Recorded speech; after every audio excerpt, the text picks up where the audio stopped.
Halo gengs, balik lagi sama gue Moon. Di kesempatan kali ini gue bakal dongengin kalian soal 7 kejadian super gokil tapi ngeri abis. Yaitu 7 tamhoa besar yang murni ulah manusia, bukan alam ya. Dan asal lo tahu aja, level kerusakannya tuh makin lama makin gak ngotak kalau lo pantengin video ini sampai kelar. Oke, kita langsung gaspol ke cerita pertama. Kita terbang jauh ke Kanada, tepatnya di pelabuhan Halifax. Kejadian ini pecah pada tahun 1917, spesifiknya tanggal 6 Desember. Pagi itu, warga yang tinggal di dekat pantai tiba-tiba dengar suara ledakan yang gedenya minta ampun. Saking dahsyatnya tuh ledakan, hampir semua gedung di sekitar situ rata sama tanah, hancur lebur sob. Saat itu, tentara sama kendaraan tempur langsung dikerahkan, soalnya mereka mikir, waduh, ada yang ngebom nih, perang nih. Padahal aslinya, bukan itu pemicunya. Jadi gini ceritanya, biang keroknya bermula dari 2 kapal gede. Kapal pertama namanya Imo, ini kapal dari Norwegia. Kapal kedua namanya Mont Blanc, ini kapal punya Prancis. Sekilas sih tampangnya kayak kapal perang garang gitu, tapi aslinya mereka cuma kapal kargo biasa yang bawa barang. Nah, hari itu 2 kapal ini lagi asik berlayar di laut, nggak sengaja mereka papasan alias face to face. Si kapten dari kedua kapal ini sebenarnya udah sadar dan langsung bunyiin klakson kapal kenceng-kenceng buat ngasih kode. Woi, awas woi, mau nabrak nih. Tapi ya namanya takdir, mereka nggak sempet ngehindar dan terjadilah gesekan alias tabrakan. Mungkin lo mikir, tabrakan kapal doang. Tapi tunggu dulu, ini awal dari kiamat kecil di sana. Gesekan itu bikin percikan api kecil dan si kapal Mont Blanc langsung kebakar. Kenapa gampang banget kebakar? Karena isi perut kapal Mont Blanc itu barang-barang yang gampang nyamber api dan yang paling horor, kapal itu bawa muatan bahan peledak dalam jumlah gila-gilaan. Makanya abis kebakar bentar, kapal itu langsung meledak dar. Karena posisinya deket banget sama pinggir pantai, warga di pelabuhan ngeliat jelas banget itu ledakan di laut. Ledakan ini benar-benar monster, ngehancurin bangunan di pelabuhan dan nyapu bersih orang-orang yang lagi apes ada di situ. Abis meledak, ninggalin kebakaran hebat di mana-mana. Asapnya tuh tebel banget, ngebumbung tinggi kayak cendawan raksasa. Yang bikin makin gila, ledakan itu bikin gelombang air laut alias tsunami mini yang sampai ngedorong kapal Imo sampai mental ke daratan dekat pantai. Awalnya dikira perang, tapi pas tahu penyebabnya, tentara langsung banting setir jadi tim SAR buat nolongin korban. Tragedi ini bikin 1.782 orang tewas dan 9.000 orang lainnya luka-luka. Ini tercatat sebagai ledakan buatan manusia terbesar dalam sejarah yang nggak pakai nuklir. Ngeri nggak tuh? Lanjut ke cerita kedua, kita geser ke London, Inggris. Ini tamhoa yang sifatnya silent killer, diam-diam mematikan dan orang-orang pas itu nggak sadar betapa bahayanya. Kejadiannya tahun 1952 pas bulan Desember. Waktu itu London lagi dingin banget, nusuk tulang lah pokoknya. Nah, karena kedinginan warga di sana otomatis butuh penghangat dong. Zaman segitu mayoritas orang ngangetin rumah pakai cara bakar batu bara di perapian masing-masing. Bayangin, satu kota bakar batu bara barengan, asapnya segimana tuh? Udah gitu pabrik-pabrik di sana juga lagi ngebul-ngebulnya pakai batu bara juga. Jadi asap dari rumah warga campur sama limbah asap pabrik plus kondisi alam London yang emang langganan berkabut. 3 combo maut ini nyatu jadi satu lapisan kabut asap super tebal yang warnanya kekuningan dan racun abis yang dikenal sebagai Great Smoke of London. Kondisi udaranya benar-benar kotor parah sob. Kabutnya tuh saking tebelnya ada momen di mana orang jalan keluar rumah jarak pandangnya cuma 1 meter. Lo bayangin lo nggak bisa lihat apa-apa lebih dari 1 meter di depan muka lo. Kejadian ini start tanggal 5 Desember dan baru hilang tanggal 9 Desember. Cuma 5 hari doang emang, tapi dampaknya gila. Sekitar 4.000 orang tewas gara-gara ini. Bahkan data statistik belakangan nyebut angkanya bisa tembus 10.000 orang tewas. Belum lagi ada 100.000 orang yang jatuh sakit, semuanya kena infeksi saluran pernapasan. Menurut gua sih ini bukan tamhoa yang duar-duar kayak bom, tapi damage-nya ratusan kali lipat lebih sadis. Sekarang kita meluncur ke tamhoa ketiga yang kejadiannya di Bandara Los Rodeos. Ini kecelakaan yang bikin banyak orang geleng-geleng kepala karena probabilitas kejadiannya tuh kecil banget, tapi malah kejadian balik ke tahun 1977 tanggal 27 Maret. Awalnya ada bandara lain namanya Gran Canaria yang lagi rame pesawat. Tapi tiba-tiba ada insiden bom meledak di sana, bikin situasi kacau balau dan bahaya banget. Akhirnya, semua pesawat yang mau ke sana disuruh putar balik dan dialihin ke bandara alternatif, yaitu Bandara Los Rodeos di Pulau Tenerife, Spanyol. Di antara pesawat-pesawat yang dialihin itu, ada 2 pesawat jumbo yang jadi tokoh utama tragedi ini. Pertama, pesawat warna putih dari Amerika, namanya Pan Am, yang bawa 396 orang. Kedua, pesawat warna biru dari Belanda, namanya KLM, yang bawa 248 orang. Nah, Bandara Los Rodeos ini posisinya unik, dia ada di dataran yang lebih tinggi dibanding bandara lain. Karena tinggi, dia lebih dekat sama awan.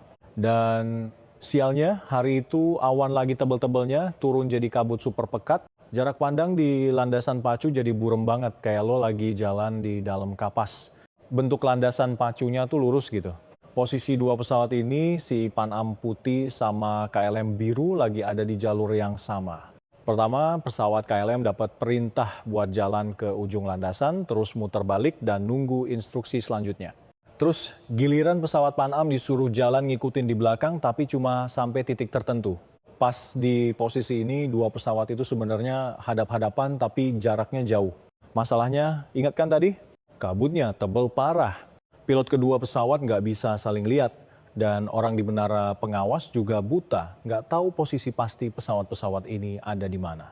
Puncaknya adalah miskomunikasi parah. Pas pesawat KLM lagi kontak sama menara pengawas, sinyal radionya kresek-kresek, banyak gangguan alias heterodyne. Karena suaranya putus-putus dan nggak jelas, pilot KLM salah nangkep. Dia mikir dia udah dikasih lampu hijau buat take off alias terbang, padahal aslinya belum ada yang nyuruh. Tanpa babi bu, si KLM langsung gaspol dengan kecepatan tinggi mau terbang. Pas 2 pesawat ini udah deket, baru deh mereka saling lihat. Tapi ya nasi udah jadi bubur, kecepatan KLM udah terlalu ngebut buat ngerem. Terjadilah tabrakan adu banteng yang super fatal. Si pilot Pan Am sempat coba banting setir ke kiri buat ngehindar, tapi tetap kena sikat. Abis nabrak, pesawat KLM sempat melayang dikit, terus mesinnya hancur, jatuh ngehajar tanah dan meledak kebakar hebat. Pesawat Pan Am juga hancur parah. Puing-puing berserakan di mana-mana. Total korban jiwa di pesawat Pan Am ada 335 orang. Sedangkan di pesawat KLM karena jatuh dan meledak parah, seluruh penumpangnya yang berjumlah 248 orang tewas semua tanpa sisa. Jadi total jenderal yang meninggal hari itu ada 583 orang. Ini dikenal sebagai tragedi Bandara Tenerife, kecelakaan pesawat paling mematikan sepanjang sejarah penerbangan dunia. Kita pindah lagi ke cerita keempat, kali ini ke Ukraina, tepatnya di pembangkit listrik tenaga nuklir Chernobyl di kota Pripyat. Ini kejadian tahun 1986. Di dalam pabrik Chernobyl itu ada yang namanya reaktor nuklir. Bentuknya kayak panci raksasa gitulah. Intinya, reaktor ini kalau lagi nyala tuh panasnya bukan main, makanya dia butuh air terus-menerus buat pendingin. Nah, buat pompa air itu butuh listrik. Jadi masalahnya gimana kalau listrik mati? Gimana cara pompa airnya biar reaktor nggak meledak kepanasan? Para insinyur di sana muter otak dan nemu ide. Teorinya gini sepenangkapan gua ya, pas reaktor jalan panasnya kan bikin turbin uap muter buat ngehasilin listrik.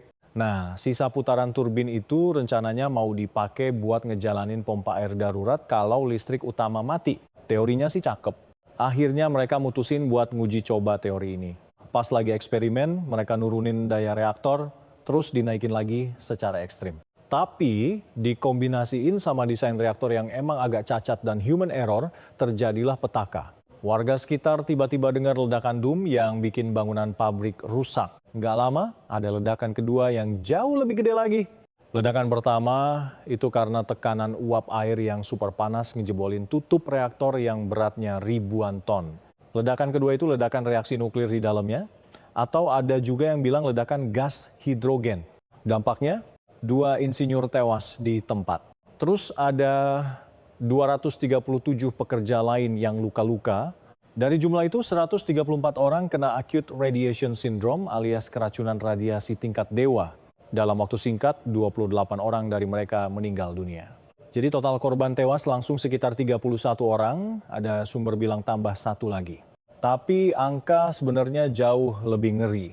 Diperkirakan ada sekitar 4.000 orang yang meninggal belakangan gara-gara kanker akibat kena debu radioaktif yang nyebar ke mana-mana. Kota Pripyat sampai sekarang jadi kota hantu, nggak bisa ditinggali manusia karena udaranya masih beracun. Ini bencana nuklir paling mahal dan paling parah dalam sejarah. Lanjut ke Tam Hoa kelima, kita terbang ke Peru di sebuah kota besar bernama Lima. Di sana ada kawasan pusat perbelanjaan atau pasar gede banget namanya Mesa Redonda. Tempat ini tuh rame banget, banyak ruko bertingkat, jual macem-macem barang, pokoknya padat merayap lah kayak pasar Tanah Abang pas mau lebaran. Nah, kejadian horor ini meletus pada tahun 2001, tepatnya tanggal 29 Desember. Lo bayangin aja tanggal segitu kan udah mepet banget sama tahun baru, jadi orang-orang lagi heboh-hebohnya belanja persiapan pesta. Salah satu barang yang paling laku keras hari itu adalah kembang api. Hampir semua toko di sana majang kembang api segunung. Bukan cuma satu toko, tapi berderet-deret toko jualan petasan sama kembang api. Suasana lagi rame lancar sampai ada satu kejadian sepele yang bikin malapetaka. Ada satu pemilik toko yang iseng atau mau pamer, dia nyalain satu kembang api buat demo ke pembeli. Pas kembang apinya meledak, emang sih cakep, orang-orang pada sorak seneng. Tapi percikan api dari ledakan itu ada yang nyasar, jatuh pas banget ke dalam satu kotak kembang api lain yang ada di dekat situ. Langsung deh, srit, kotak itu kebakar. Dan karena isinya mesiu semua, api langsung nyamber ke kotak-kotak kembang api lainnya. Dalam sekejap, satu toko itu langsung ludes kebakar. Dan karena toko sebelahnya juga jual kembang api langsung ngerembet kayak domino. Terciptalah dinding api raksasa yang ngebakar seluruh blok pasar itu. Hari itu pusat perbelanjaan Mesa Redonda berubah jadi neraka dunia. Pemadam kebakaran datang secepat mungkin dan untungnya mereka berhasil madamin api malam itu juga. Tapi kerusakannya udah fatal banget. Banyak gedung hancur lebur. Dan yang paling bikin sedih, 291 orang meninggal dunia terpanggang dan 134 orang lainnya luka bakar parah.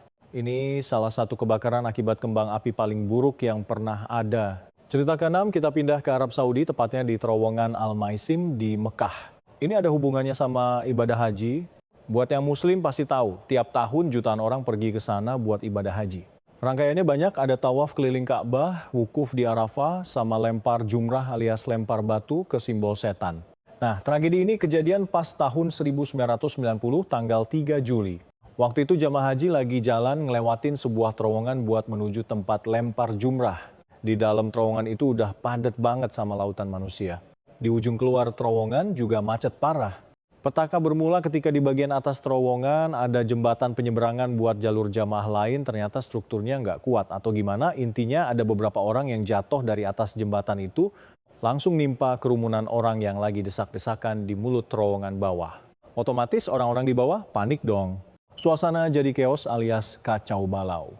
Ditambah lagi ada kabar dan emang kejadian kalau sistem ventilasi dan lampu di dalam terowongan tiba-tiba mati. Bayangin, lo kejebak di lorong gelap, oksigen tipis, desak-desakan, dan suhu di luar itu lagi panas gila sekitar 44 derajat Celcius. Kombinasi maut ini, orang jatuh mati lampu sama panas ekstrim, bikin orang-orang di dalam dan luar terowongan panik setengah mati. Mereka saling dorong buat nyelamatin diri. Akibatnya, banyak orang yang kesandung, jatuh, dan keinjek-injek sama ribuan orang lainnya. Tragedi injek-injekan di terowongan ini makan korban jiwa sebanyak 1.426 orang. Ini adalah salah satu insiden desak-desakan paling mematikan dalam sejarah pelaksanaan ibadah haji. Dan yang terakhir, Tam Hoa ke-7, ini sih rajanya Tam Hoa buatan manusia, Hiroshima dan Nagasaki. Gue yakin lo semua udah sering dengar, tapi gue rangkum lagi biar makin ngena. Kejadiannya tahun 1945 pas Perang Dunia Kedua lagi panas-panasnya. Amerika Serikat blok sekutu lagi ribut sama Jepang. Masih salah Amerika ngerasa udah rugi bandar, banyak tentara mati, jadi mereka mau nyudahin perang secepatnya. Tapi Jepang ini keras kepala, kagak mau nyerah. Akhirnya Amerika ngeluarin kartu as mereka, proyek Manhattan. Ini proyek rahasia buat bikin bom nuklir yang udah digarap dari tahun 1942. Amerika mikir ini saatnya kita tes mainan baru biar Jepang kicep. Target pertama, kota Hiroshima, karena di situ banyak markas militer dan pabrik industri Jepang. Tanggal 6 Agustus 1945, Amerika nerbangin pesawat dan ngejatuhin bom atom bernama Little Boy. Bom ini nggak meledak pas nyentuh tanah, tapi meledak di udara sekitar 580 meter di atas tanah. Duar! Cahayanya nyilauin banget, terus muncul bola api raksasa dan awan bentuk jamur. Segala sesuatu dalam radius 1,6 km langsung rata tanah jadi debu.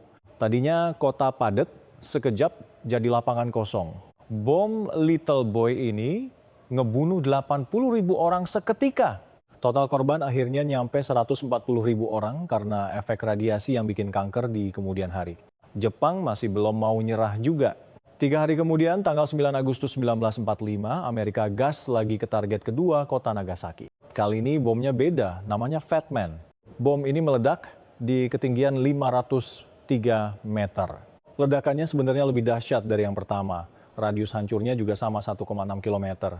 Tapi karena kondisi geografis Nagasaki yang berbukit, korbannya sedikit lebih sedikit, yaitu sekitar 22.000 sampai 75.000 orang tewas langsung. Total akhirnya sekitar 80.000 nyawa melayang. Lo lihat foto before afternya bener-bener rata, nggak ada gedung sisa. Asap ledakannya nembus awan sampai tinggi banget. Gara-gara 2 bom ini akhirnya Jepang nyerah tanpa syarat. Oh ya, satu fakta ngeri lagi sebenarnya pas perang itu Jerman, kelompoknya Nazi juga lagi neliti bikin bom nuklir tapi untungnya gagal. Sumpah, gue nggak bisa bayangin kalau Jerman pas itu sukses bikin nuklir duluan, dunia bakal jadi kayak apa sekarang. Oke gengs, itu tadi 7 cerita Tam Hoa, ulah manusia yang bikin merinding. Sebenarnya masih banyak lagi sih kejadian kayak gini. Kalau lo pada demen sama konten beginian, komen di bawah ya, ntar gue bikinin part selanjutnya. Sekarang gue cabut dulu, bye!